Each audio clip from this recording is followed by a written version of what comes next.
Hello, everyone, and welcome into another episode of Sports Betting by Dummies. I am your host, Patty Parlays, and joining me as always, the voice of God, the tan man himself, Dizz. Dizz, welcome in, buddy. How was your weekend? Thanks, Patty. It was a good weekend, a lot of fun. Didn't make a whole lot of money gambling wise, but that's okay. Had a good time and looking forward to the Masters and baseball opening day. This is going to be a hell of a week. I was gonna say this week is a really, really big week gambling wise. Not so much today, but we still are coming for you guys anyways. That sounded weird, but yeah, we're coming. We're coming for you guys. Well, I was So about to say Monday evening quickie, and you already kind of jumped the gun on that one, Patty. quick shot. Got to keep moving. Yes, sir. All right. So tonight, one of the few things that we can gamble on is the national championship, North Carolina versus Kansas. Kansas, the last I saw, were 4-point favorites. Diz, before we think tell everyone who we think is going to win, who you should bet on, what you should bet on. I wanted to pose an interesting question for you. So obviously, this is North Carolina's first year with a new head coach after Roy Williams, right? Sir. So Hubie Davis, or Hubert Davis, however you want to call it, he is the first coach since Roy Williams left the program. In his first year, they have reached the national championship. Now, does North Carolina reaching this national championship, does that make Roy Williams' legacy look better? Does it make Hubert Davis's look better? Does it hurt anyone's legacy, or how does that fit in? Because normally in college basketball, when you get a new coach, everyone says, it kind of takes a year because you got to get your guys in there. You're still stuck with whoever was left there from the last coach's regime, their recruiting class, whatever. Do you see that affecting anyone's legacy whatsoever? Absolutely not. I don't think it hurts Roy Williams. If anything, I think it actually helps Roy Williams because the transition was so easy. Kind of shows like the culture he built. It was more than just X's and O's and player development. So I think it actually makes Roy Williams look really good. I'm really curious about how it's going to go with Duke next year because you see a guy like Coach K and just the way he leads and the way he coaches. And I don't think the transition will be as easy for Duke and Shire next year. So I think if anything, it makes Roy Williams look better. But how does this affect Hubie Davis then? If you're saying it's going to help Roy Williams, then are you saying that maybe because, everything was already there for Hubie Davis, he just jumped right in, he had the same players, the same everything. He's something like only the fifth coach to reach the national championship game in his first year. Um, I think it's a win on all accounts. I think it's a win. It doesn't have to help one hurt the other legacy. right, right. I was just curious. Especially with North Carolina being an 8 seed. Yeah, If they yeah. were like a 1 seed and everyone expected them to win, then maybe it'd be a little different. But he's kind of shocked the world, and I think it's crazy too that like North Carolina like only plays their starters, which is Mm-hmm. nuts. For So the it's not record, like so does he's Kansas. For the record. true, but it's not like he's. It's I don't know. I think it's just impressive what he's done. I think Mm-hmm. I think it can be a win-win on all accounts. And honestly, the whole adage of, "Oh, this is the last guy's team" or whatever, I think that's Yeah, kind of disappeared a bit because of the way the transfer portal is now. yeah, I would agree. I would Now, agree. now you can transfer no matter what, whenever you want, and you don't have to sit out a year. So, honestly, if the people didn't like Hubie Davis or whoever, or John Shire, who's replacing Coach K next year, they could leave, but then they could bring in their guys too if they wanted. So, it was just something I wanted to kind of touch on, something I thought was an interesting conversation, possibly. But Diz, who do you like tonight? Who do you like to cover spreads? Anything from you on tonight's game? Yeah, I don't really like the four number in college basketball. That's kind of like maybe just for me because I'm uncomfortable betting favorites with numbers. Four is kind of like okay, the favorite's probably gonna win, but are they gonna cover by four and with free throws and like the highest stakes game? So I really don't. I think Kansas is gonna win. I think North Carolina is gonna cover. Um, yeah, I don't know. I don't know how to feel about it. I'm a little turned off about the game because it's at 9:20 p.m. on a Monday night. The Correct. final buzzer is not going to be until after 11:30, and I'm not going to be awake for it. I'm not. Call me old, call me a boomer, whatever you want. I maybe I just don't care enough. I don't know, but I'm not going to bet on the outright outcome simply because I'm not going to watch it, and I don't think the line's big enough to favor a side. Right. Fine by me. I'm not making an official bet on this game. I was leaning Kansas because a coworker of mine, Paul, who knows absolutely nothing about college basketball, we did a random draw bracket, and he is in the final game with Kansas. And if Kansas wins and covers, he wins the full pot. And he's been doing nothing but talking trash this entire time without knowing anything about college basketball. March is about luck more than it is about skill. And I just think that's going to continue for my guy Paul. So I think Kansas wins it. But Diz, if you are worried about the spread, there is a perfect boost for you. But I'm not sure if you have it for your dumbest dummy bet tonight. I think I do. It's my lone bet. Was it on FanDuel? It was. Yeah, that's my lone dumbest dummy. Okay, then I won't jump the gun on that. But I think we're both in agreement that we think Kansas will walk away with this one. Yeah, I think Kansas will pull it out.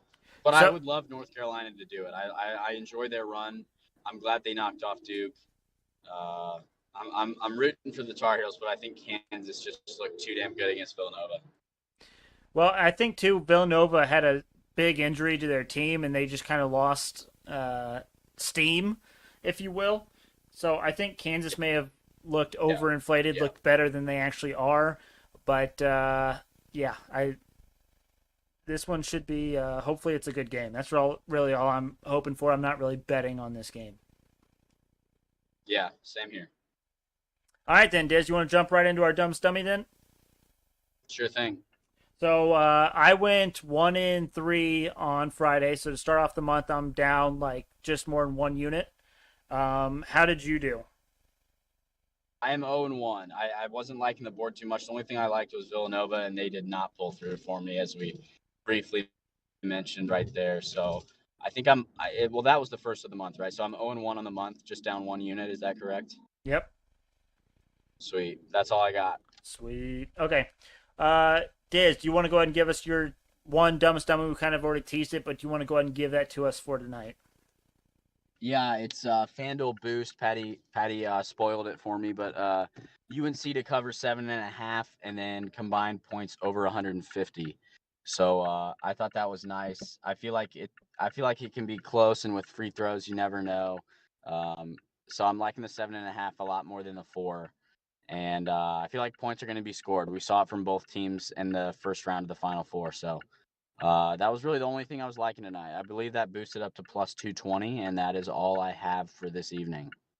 Yeah, and a couple things. I think generally speaking, most of the time in these national championship games, they're usually decided by a few points. It's not usually a blowout. So 7.5 is quite a bit to cover. And the current over/under of that game is actually 151.5. So you're even getting a couple points on what Vegas thinks the spread will be at. So I do like that boost. I figured you were going to take it, so I didn't take it. And so for my dumbest dummy bets, I am actually not having a dumbest dummy bet tonight. I didn't like the hockey slate. Wow. I didn't like college basketball. There's only like 6 total things you can bet on tonight. And so I am not going to have a dumbest dummy bet for this episode. But you know that either on Wednesday or Thursday when we have our next episode, we got opening day, we got the Masters, we got all kinds of crap. You know I'm going to be going hot and heavy on the next episode. I'm very surprised, Patty. You're a high volume shooter, but I like the strategy. I've done it a couple times myself before, so hope it works out for you.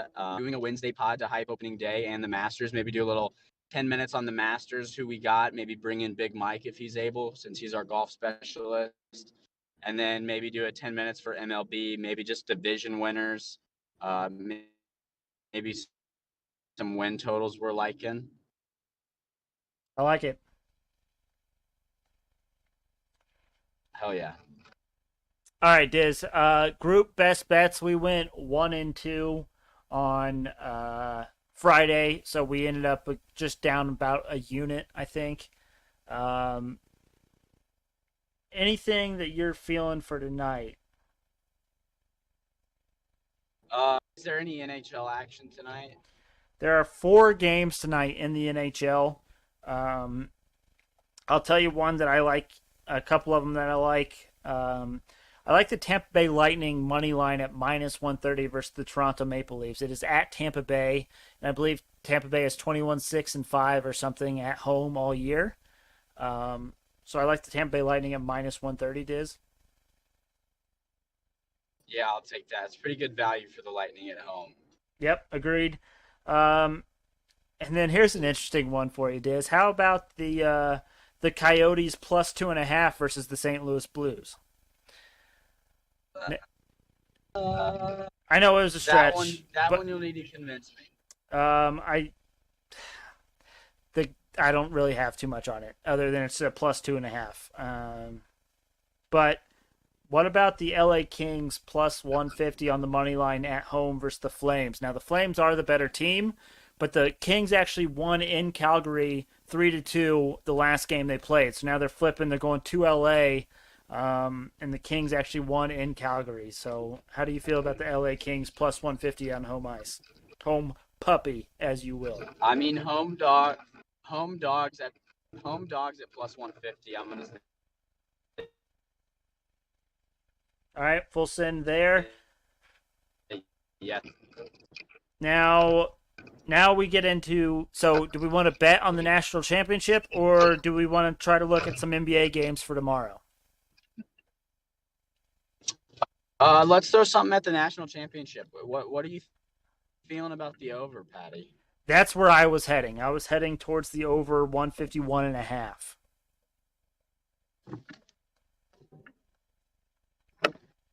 I'm not opposed. All right, good deal.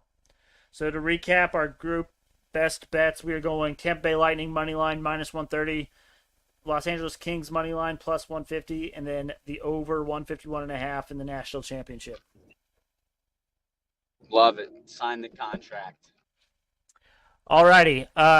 For the Hail Mary parlay of the day, I don't have one. I already told you guys I'm not betting on much today. I did bet the group best bets because that's what I have to do, but I'm not taking anything else.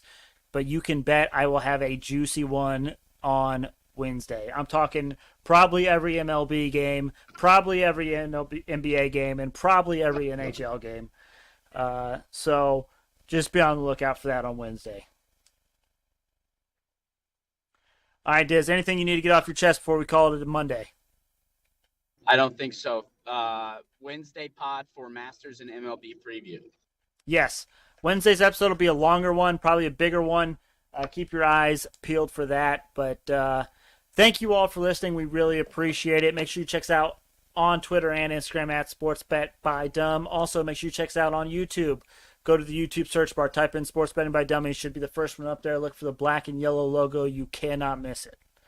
But thank you all for listening, and we hope you have a profitable start to your week, and we will see you all on Wednesday.